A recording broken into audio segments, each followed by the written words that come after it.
Health advocates and the chemical industry are facing off in Washington this week. It's a move to update safety standards for chemicals used in everyday products. Today, Barbara Boxer's Senate subcommittee met to discuss the overhaul of the 1970s federal chemical regulation. The Safe Chemicals Act would allow the EPA to require proof that they are safe before they're put on the market.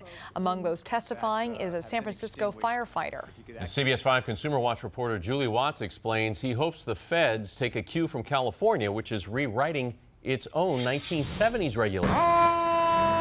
San Francisco's Rescue 1 is the busiest firehouse in the country, and Tony Stefani was its proud captain until he was forced to retire due to a rare form of cancer. And he goes, the type of cancer you have is normally found in people that work in the chemical industry.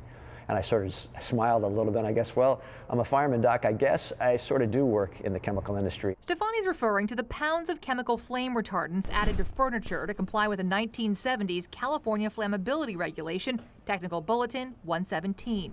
High levels of those flame retardants linked to cancer are being found in the blood of firefighters, believed to be from the toxic soot on their gear. But since the chemicals migrate and settle in dust, studies show the flame retardant levels have dramatically increased in toddlers, breast milk, and babies as well. We do know that it lowers IQ, that it does slow brain development. And State Senator Mark Leno says California's regulation is poisoning the world because most manufacturers make all of their products to California's antiquated standards. It's supposed to withstand the 12-second open flame. Scientist Donald Lucas explains that's the 40-year-old requirement of TB 117. But it only applies to the foam inside the furniture, which is why manufacturers douse it with chemicals. He demonstrates in an actual fire it's the fabric that catches first, and once it's ignited, he says the chemicals have little effect except to produce toxic smoke and carbon monoxide. The chemicals are actually more dangerous and are not saving any lives. Senator Leno's been sponsoring measures to change the standard for 5 years, but each attempt was killed in committee following heavy lobbying from the chemical industry. Now, finally, a victory. Governor Brown stepped in, and the California agency responsible for the rule is rewriting it, focusing on naturally fire-resistant fabrics as opposed to chemicals.